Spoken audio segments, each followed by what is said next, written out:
A couple or so years ago, pinakita ng Mitsubishi ang kanilang concept car for their new crossover platform as part of their all-new lineups.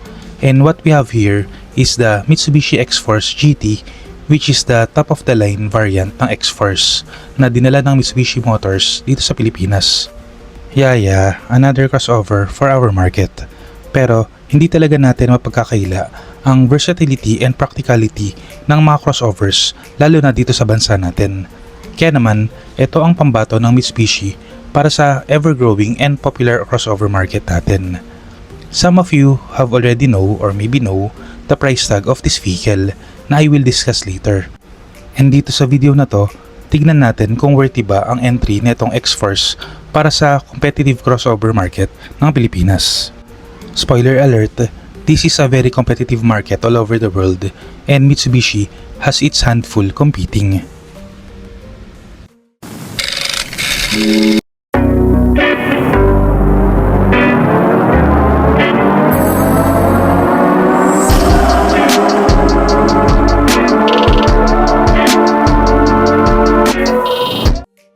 Before I go on, kung mahilig ka sa Philippine car news and reviews, I would appreciate it if you can consider giving a like on this video and subscribing to the channel.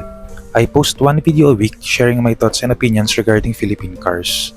Maliit na bagay yan para sa inyo pero napakalaking tulong yan para lumago ang channel na to so that I may also know the interests of the Filipino consumer.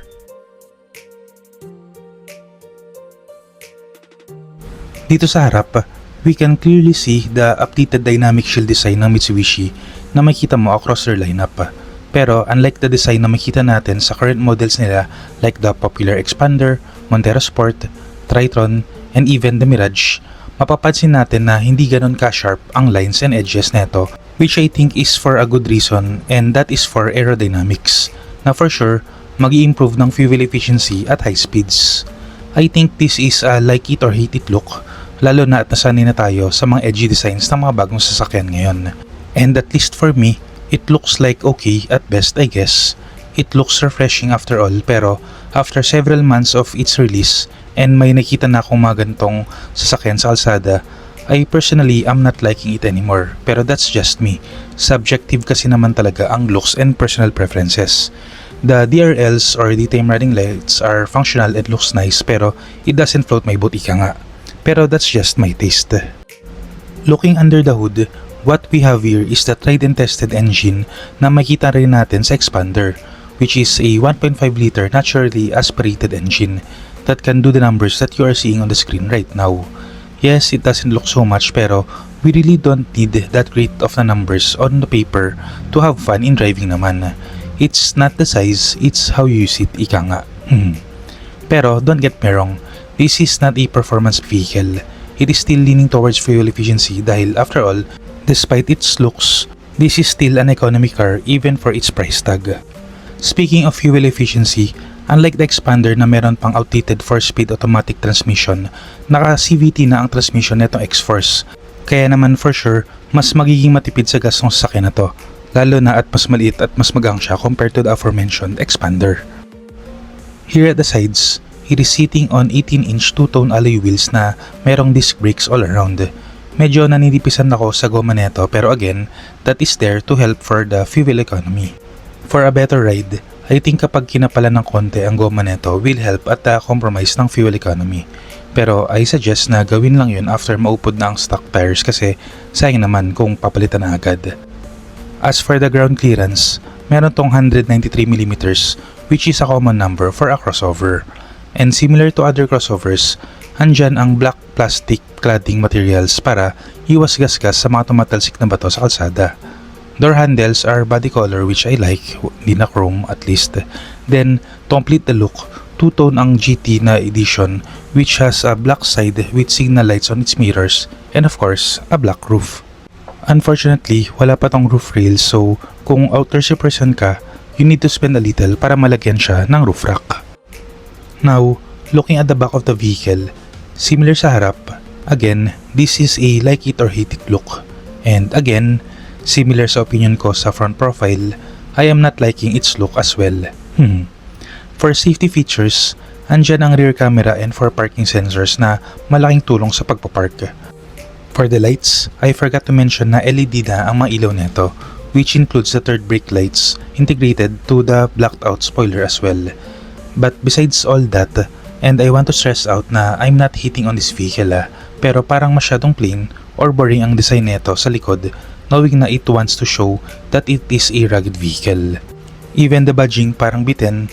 Yes, you have the Mitsubishi logo and XForce na pangalan, but maybe adding a little can give more. I'm not really sure kung ano lang yung pwede pang ilagay dito para ma-improve ang looks. Nandyan na pumapasok ang mga aftermarket stickers na hilig nating mga Pinoy ilagay. What is a pleasant surprise dito sa likod is the power tailgate. Yung iba hindi masyadong ma-appreciate yun kasi it takes a while to open. Pero for most people, malaking tulong yun. Personally, hindi ako fan ng power tailgate dati. I used to think na gimmick lang yun. Pero upon experiencing it firsthand, malaking tulong nga siya lalo na when loading stuffs like grocery. As for the size of this cargo space, this is a crossover. Of course, malaki ang space nito for a couple or so balikbayan boxes. For the spare tire, it has a donut spare which is okay, at least meron pa rin siya nun. Kasi after all, this is an economy car and pansamantagal na gamit naman yun. Entering the rear seats, mixed of hard and soft touch materials ang nasa sides. And something I noticed lang dito sa door locks, it has been a while na nakita ko ng gantong door lock design. Usually kasi, integrated na sa door handles yun. Something different, yes, malit na bagay overall, pero not a modern touch in my opinion. As for the seats itself, this is the top of the line. Of course, it will have leather seats na I think will be durable enough for long-term use. May light accent materials to break the monotonous black color, which is a good touch. It has a center armrest na hindi ko alam kung paano ibaba.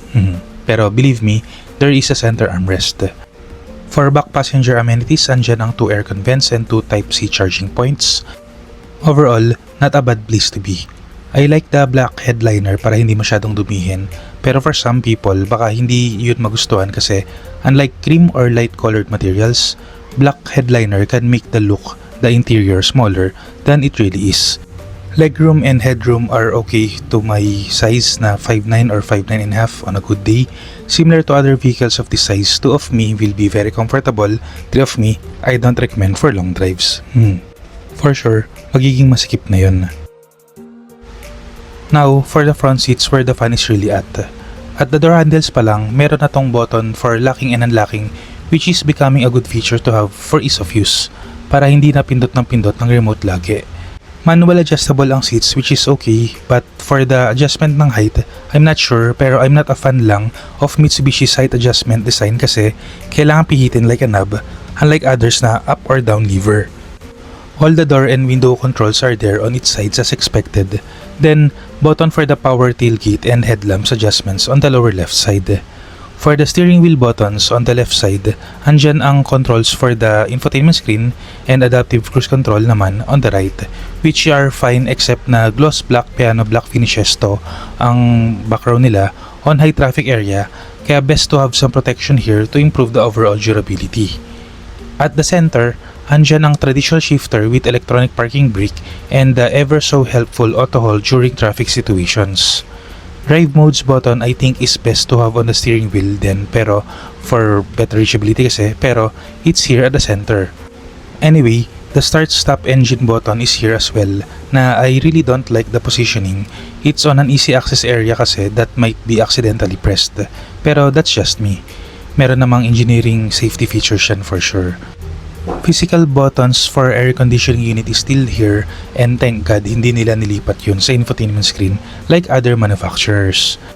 Speaking of the infotainment screen, it has wireless Android Auto and wireless Apple CarPlay as expected at its price point, and meron din tong wireless charging pad below. For the instrument age cluster nga pala, meron tong 8-inch all-digital affair which shows that Mitsubishi is going to the techie side of the industry. Some other features na hindi makita is the capability of this vehicle to travel rough roads. 2-wheel and front-wheel drive lang to, yes. Pero among other crossovers in the market, Mitsubishi has designed this to have the ability of an SUV for outgoing people. Just don't get the wrong idea lang ha. Hindi neto kaya ang river crossings and beaten path like pickup trucks and 4-wheel drive vehicles. Pero for camping, this will do that task. For this GT variant ng XForce, It is priced at 1,581,000 Philippine peso at the time of this video's release. Meron din tong GLS variant na 214,000 Philippine peso cheaper with some features stripped down, of course. I mentioned that this is an economy car but is also designed for outgoing people because of its rough road capabilities, which is a bit confusing for me kasi it's like making two cars with two different features into one. I think they somehow succeeded in achieving the rough road tackling vehicle pero they missed the economy vehicle part kasi medyo masakit sa bulsa to. Also, this is designed to only seat 5 people and unlike its brothers na Expander and Expander Cross that can seat 7. I may be wrong, you can call me out on the comment section down below, but this is an obvious first attempt of Mitsubishi to enter the crossover market. And with its pricing alone, I don't think matatalo neto in terms of number of sales ang previous crossover nila na ASX, which I think is better for the Philippine market. That's it for this video. Kung may gusto kayong idagdag, put them in the comment section down below. So this is Kai, your driver but not so sweet lover na nagsasabing, keep calm, drive safe, and stay awesome.